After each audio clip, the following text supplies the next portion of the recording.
Barat kami lo peletu kami dalam rumah tangga, insya Allah ada rezeki yang terbuka. Nah sebab pengalat alam itu janji nikahkan, saya akan berikan rezeki kepadanya. Mega tu tomato salah kaprah. Nah sengaja nih Pak Boti nade pakai dalek nade pakai zaman nah. Nikahkan baru Allah turunkan rezekinya. Karena pintu rezeki salah satu cara membukanya dengan menikah. Orang yang sudah menikah ada pintu rezeki yang dibukakan oleh Allah. Tapi kalau tidak menikah itu tidak dibuka. Nanti selesai menikah baru dibuka. Makanya orang yang menikah 2 kali itu terbuka.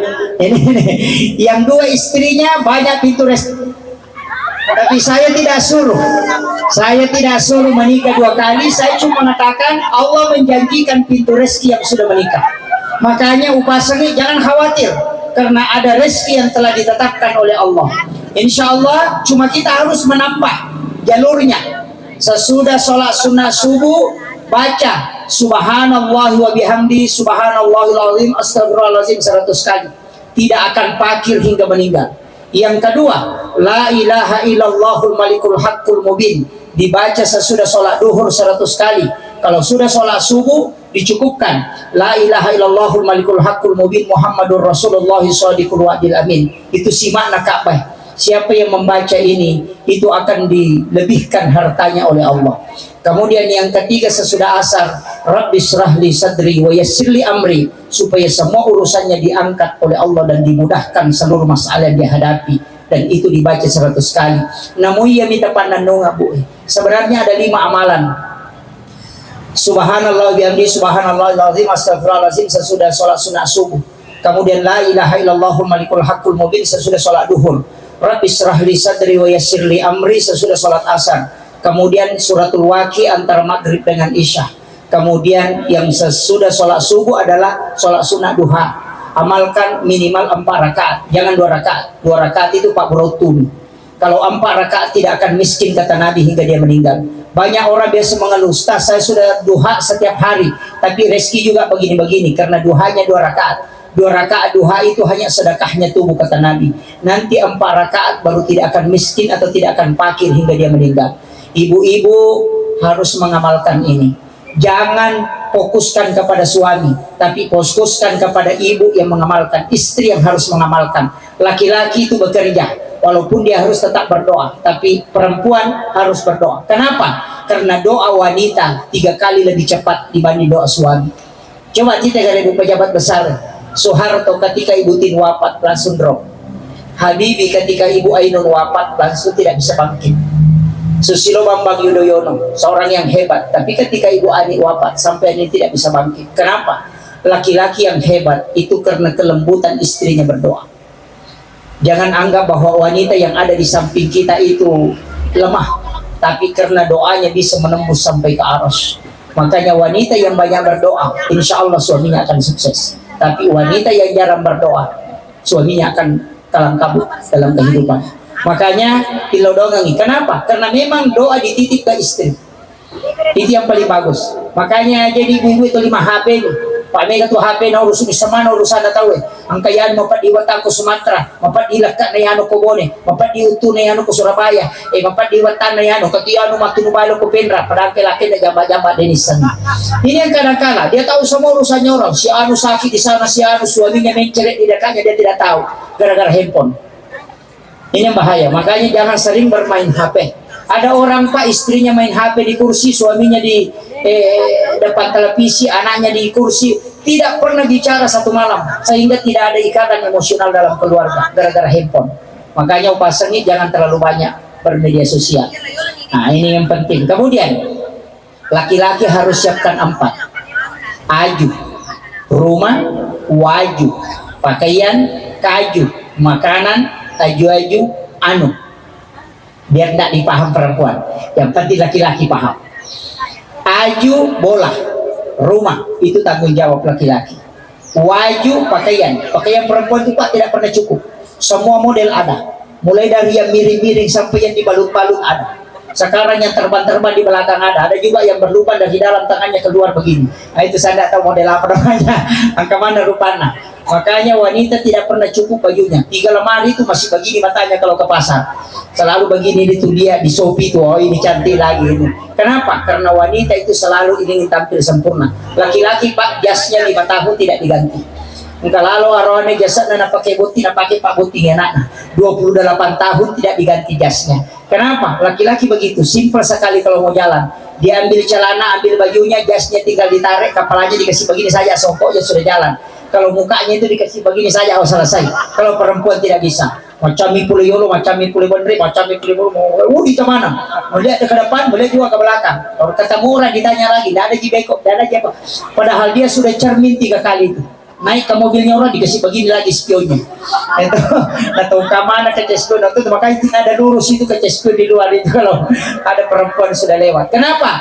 Wanita itu bahasa Arabnya adalah mar'ah, sedangkan cermin bahasa Arabnya adalah mir'ah. Itu satu akar kata. Wanita dengan cermin tidak bisa dipisahkan. Makanya wanita kalau ke pengantin selalu tasnya besar karena ada cermin di dalam. Kalau laki-laki tidak, urusannya di belakang. Nah ini penting saya wasiatkan. Kenapa? Karena kesenangan laki-laki ada pada pandangan, itu harus perempuan tahu. Jadi mesti selalu neces, selalu kinclong mukanya. Kenapa? Karena syahwat suami 60% ada pada pandangan. Wanita kalau tidak cantik tidak laku. Laki-laki biar tidak ganteng, yang penting jago mabote laku. Itu kuncinya. Ini rone namanya itu mengerti aku macam mabote insyaallah laku ki. Tapi ya makumre ya nadena cantik sabaraki. Makanya semua penjual Pak mulai dari Sidrap sampai Makassar yang menjaga warung itu perempuan. Kenapa? Karena pengaruh itu besar untuk laki-laki. Makanya hati-hati nih, apalagi di Makassar dengan Sidrap. Nanti kalau selalu manyung mulutnya di rumah begini, kalau mau jalan suaminya ada yang senyum-senyum di warung, langsung dia bilang ini lebih cantik daripada istriku di rumah. Itulah faktor awal selingkuh. Karena istrinya manyung di rumah. Makanya jangan manyung kalau mau berangkat suaminya. Harus senyum-senyum kalau mau berangkat suaminya. Supaya nanti selalu diingat. Kemudian yang terakhir, aju, waju, kaju, aju-aju. Yang terakhir adalah aju-aju. Ini yang penting. Makanya aju-aju ini bahasa Bugis. Harus tadi belikanlah perempuan kulkas, belikan kompor gas, belikan tas, belikan juga emas, belikan juga mobil ras. Tapi biar ada emas, ada kulkas, ada mobil ras, kalau tidak ada pacas, naik mobil ambulans pulang. Ini. Langsung mengerti ini. Kalau saya bilang pacas, langsung mengerti. Makanya di dalam agama kita diajarkan oleh Rasulullah, ada sedekahnya Nabi Ibrahim. Setiap mau makan sedekahnya Ibrahim, insya Allah tidak lama syahwat. Apa itu? Garam halus. Siapa yang makan garam sebelum makan dan makan garam sesudah makan, maka pasti dicerdaskan otaknya. Yang kedua tidak akan lama syahwat. Yang ketiga tidak akan keracunan makanan. Karena itu sedekahnya Nabi Ibrahim. Makanya orang yang makan garam halus insya Allah cerdas. Anak-anak yang sebelum makan diajari makan garam halus, itu sunnah Nabi. Cuma orang lupakan. Kalau kita buka kitab Hiyalimitin karangan Imam Al-Ghazali, itu dia rinci. Makanya kalau mau makan garam halus sedikit. Dalam ilmu medis itu juga obat tidak akan keracunan makanan karena yodium asli. Kemudian yang ketiga, tidak ada laki-laki yang lama syahwat yang mengamalkan itu. Makanya penting, air garam itu juga obat. Itu bisa menyembuhkan 40 jenis penyakit.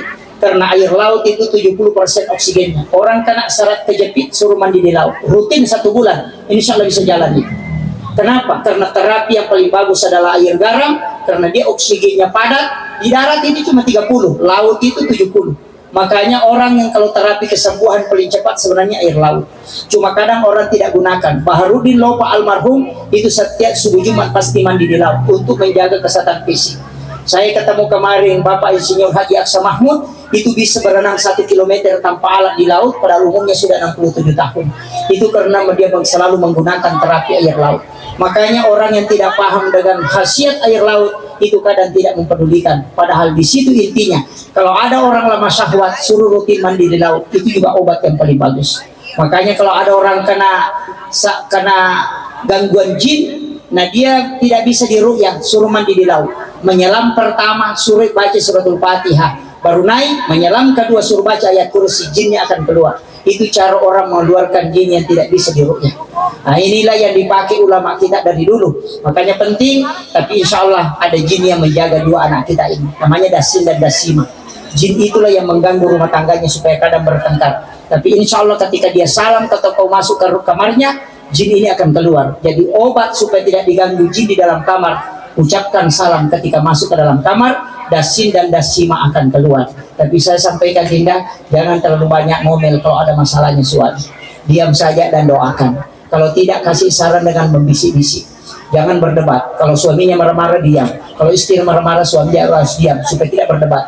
Kalau ada satu marah kemudian ngomong satu kali dia terbang piring itu. Tidak ada sayapnya yang biasa terbang. Tapi kalau ada yang marah satu diam, insya Allah berhenti. Apalagi kalau, tapi saya tahu itu perempuan yang tukang marah. Siapa namanya ini perempuan? Fitri. Alhamdulillah, selamatlah pengantin laki-laki. Namanya bagus, bukan tukang marah. Yang tukang marah itu Wati, Fatmawati, Sukmawati, Rahmawati, itu yang tukang marah. Ya, Fitri tidak, insya Allah. Itu kagak makundrat ya sawati. Ada. Itu kalau Wati Pak, suaminya turut toto ini nanaki dan kemate. Tidak akan bisa melawan itu suaminya. Kenapa? Karena memang nama ini ada yang menjaga sebenarnya, yang tidak mau ditundukkan.